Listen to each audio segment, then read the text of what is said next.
اعوذ باللہ من الشیطان الرجیم بسم اللہ الرحمن الرحیم رب اشرح لی صدری ویسر لی امری واحلل عقدۃ من لسانی یفقہوا قولی سبحانک لا علم لنا الا ما علمتنا انک انت العلیم الحکیم اللہم صلی علی محمد وعلی آل محمد کما صلیت علی ابراہیم وعلی آل ابراہیم انک حمید مجید اللہم بارک علی محمد وعلی آل محمد کما بارکت علی ابراہیم وعلی آل ابراہیم انک حمید مجید۔ الحمدللہ۔ سامعین حضرات، جیسا کہ آپ جانتے ہیں کہ جمعے کے دن مسجد کے اندر بچوں کا بہت شور شغف ہوتا ہے۔ اس کی وجہ کیا ہے؟ بچے جب مسجد میں جاتے ہیں جمعے کے دن، پھر دیکھیں سارے بچے اکٹھے ہو کر شور کرتے ہیں، بھاگم بھاگ کرتے ہیں، کبھی نیچے کبھی اوپر، کبھی وضو خانوں میں، اور کبھی جو ہے ایسی بھاگم بھاگ مچاتے ہیں کہ نمازیوں کا نماز میں خلل پڑتا ہے، پریشانی ہوتی ہے، نماز صحیح طریقے سے نہیں پڑھ پاتے۔ اس کی وجہ کیا ہے؟ کیا اس حالت میں بچوں کو مسجد سے باہر بھگا دیں؟ یہ ٹھیک ہے؟ یا ہر نمازی یہ کہتا ہے چلو جاؤ اپنے گھر جاؤ، یہ ٹھیک ہے؟ کیا ٹھیک ہے اس میں؟ اور دوستو بزرگوں، جب بچے شور کرتے ہیں تو سمجھانے والے بھی پریشان ہو جاتے ہیں کہ انہیں کتنا کہیں، کتنی بار کہیں۔ اس کی اصل وجہ میرے دوستو بزرگوں اپنے گھر میں دین کا نہیں ہونا ہے۔ جب ماں باپ کی زندگی میں دین نہیں ہوگا تو اپنی اولاد کو دینداری نہیں سکھا سکتے، نہیں بتا سکتے۔ اس لیے جمعے کے دن جو مسجد میں شور ہوتا ہے اس کی وجہ یہ ہے کہ ان بچوں کی تربیت نہیں ہوئی، ان کو گھر سے دین کا ماحول نہیں ملا۔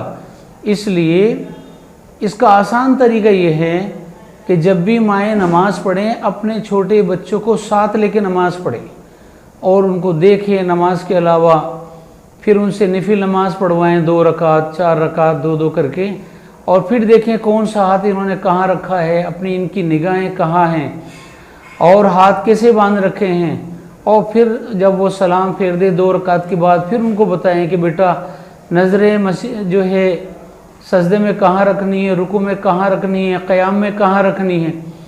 اب ہم لوگ گھر سے ان کی تربیت کر کے نہیں بھیجتے ہیں، اب ماں اکیلی نماز پڑھ لیتی ہیں، بچے باپ اپنی مسجد میں پڑھی آتے ہیں نماز الحمدللہ۔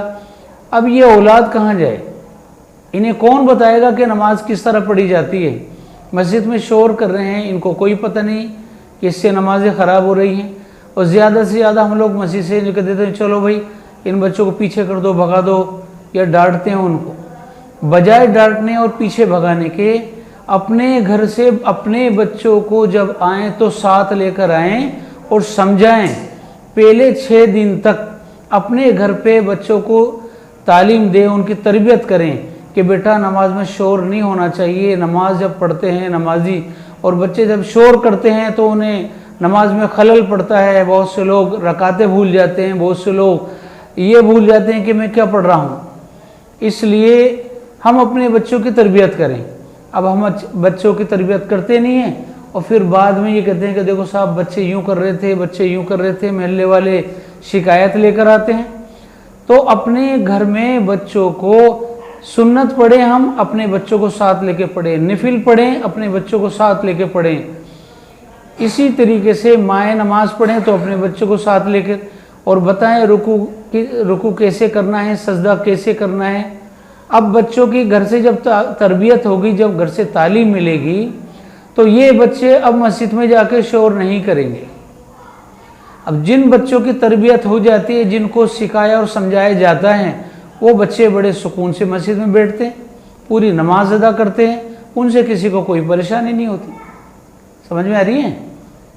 اور جو لوگ تربیت نہیں کرتے ہیں تو پھر مسجد میں شور ہوتا ہے۔ اب یہ جو مسجد میں نمازیں خراب ہو رہی ہیں، لوگوں کی جو مسجد میں نمازیں خراب ہوں گی شور کی وجہ سے، اس کا ذمہ دار کون ہے؟ اس کے ذمہ دار ان کے ماں باپ ہیں جو اپنے بچوں کو نہیں سمجھاتے۔ اگر یہ بچوں کو سمجھا کر لاتے تو پھر یہ حال نہیں ہوتا۔ اس لیے دوستو بزرگوں، एक तो ये कि हम अपने बच्चों को जब मस्जिद में लाएं तो पूरी तरबियत करके लाएं, उनको समझा कर लेकर आएं कि मस्जिद में इधर उधर नहीं भागना है, शोर नहीं करना है। अपने घर से अपने बच्चों का और अपना वज़ू मस्जिद से बना कर आएँ, ताकि बच्चों की भी आदत पड़ जाए कि घर से मस्जिद जब जाना है तो पहले वज़ू करके जाएं। हर कदम पर नेकियां मिलती हैं अल्लाह की तरफ से। इसलिए दोस्तों बुजुर्गों, जुमे के दिन अपने बच्चों को तालीम और तरबियत के साथ लेकर आएँ और मस्जिद में ऐसे वक्त में आ जाएं कि अजान ख़त्म होते होते मस्जिद में आ जाएं जुमे की, ताकि अल्लाह रसूल की बात होती है, वहाँ कोई तरबियत का बयान होता है, उसको ध्यान से सुने। चूँकि खुतबा अरबी में है, अब अरबी हमें समझ में आती नहीं है कि इसमें अल्लाह और उसके रसूल क्या फरमा रहे हैं, इसलिए उस अरबी वाले खुतबे से पहले जो मस्जिद में बयान होता है उसको हम सब सुने और पहले मस्जिद में पहुँचें, ताकि वहाँ जाकर सुन्नत इत्मीनान से पढ़ लें, इत्मीनान से बैठ जाएं। फिर जब इमाम साहब या कोई भी साहब बयान करें तो बयान को ढंग से सुने, समझें अच्छी तरीके से। वरना ये होता है कि ऐन वक्त पर हम पहुंचते हैं और वुज़ू में भीड़ भाड़ होती है, अब सुन्नतों का पता नहीं, भाग रहे निकल रहे हैं, खुतबा निकल रहा है, कुछ खुतबा निकल चुका। हालांकि किताबों में लिखा है जब इमाम साहब खुतबे के लिए खड़े हो जाते हैं तो फरिश्ते अपने रजिस्टर को बंद कर देते हैं, गोया कि जितने लोग आने थे वो आ चुके, उनकी एंट्री हो जाती है। अब जो लोग खुतबे के बाद आते हैं उन्हें यह चाहिए कि किसी मस्जिद में अगर खुतबा शुरू हो गया है तो फ़ौरन दूसरी मस्जिद में चले जाएं, ताकि खुतबे से पहले पहले वहाँ पहुँच जाए। तो मस्जिद जुमे के दिन मस्जिद में जल्दी आया करें, अपने बच्चों को समझा कर लेकर आएँ। और एक बात यह है दोस्तों बुजुर्गों कि बहुत से लोगों के बच्चे बालिग तो होते हैं, यानी कुछ लड़के बालिग हैं, लेकिन उनकी कद कामत ऐसी होती है, थोड़ी कम हाइट के होते हैं, तो हम ये समझते हैं बच्चे हैं। और जो 15-17 साल के बच्चे हैं उनको भी हाथ पकड़ के हम पीछे कर देते हैं। दोस्तों बुजुर्गों, वो बच्चा नहीं है, अब वो बालिग है, अब उस पर नमाज फ़र्ज है, इसलिए आप किसी को मस्जिद से पीछे नहीं कर सकते। अगर आपको आगे आना है तो पहले आप आइए, आपको जहाँ बैठना है, कोई बच्चे वहाँ बैठे हुए हैं, यानी 17-18 साल के, वो जवानी कहेंगे, उन्हें बच्चे क्या कहेंगे, 16-17 साल के बच्चों को उठा के पीछे नहीं करना चाहिए। अब इस तरह लोग जब पीछे भगाएंगे तो दोस्तों बुजुर्गों, आज हम इन बच्चों को मस्जिद से भगा रहे हैं, सफ़ों से भगा रहे हैं, चलो पीछे जाओ। किसी के दिल में उतर गई बात और किसी ने इस बात को ले लिया कि मस्जिद से जाने से क्या फ़ायदा, ये मुझे पीछे भगा देते हैं, और वो मस्जिद से जाने से रुक गया, तो इसका अजर सवाब किसके खाते में है भाई? कितना अजर मिलेगा, कितना सवाब मिलेगा उसको भगाने वाले को? इसलिए दोस्तों बुजुर्गों, छोटी छोटी सी बातें हैं, लेकिन इस पे गुनाह बड़े बड़े हैं। हमने किसी को भगा दिया और उसने दिल पर लग लिया, उन्हें कहा अब नमाज ही नहीं पढ़नी, या देखेंगे फिर, अब इसका सारा गुनाह उसके भगाने वाले को होगा। और इसी तरीके से जब खुतबा शुरू हो जाता है जुमे में, अब लोग बातें करते रहते हैं। बाज़ मस्जिद में देखा गया है कि वहाँ वो डब्बा लेकर जो है चंदा करते हैं।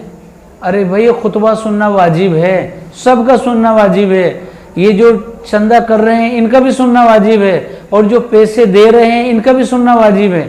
इसलिए दोस्तों बुजुर्गों, खुतबे के दौरान कोई चंदा, कोई बातें, कोई समझाने की बात भी कुछ नहीं। खाली जिस तरह हम नमाज में इमाम की क़िरात को, कुरान को सुनते हैं, इसी तरीके से जुमे के खुतबे को सुने। खुतबा सुनना वाजिब है।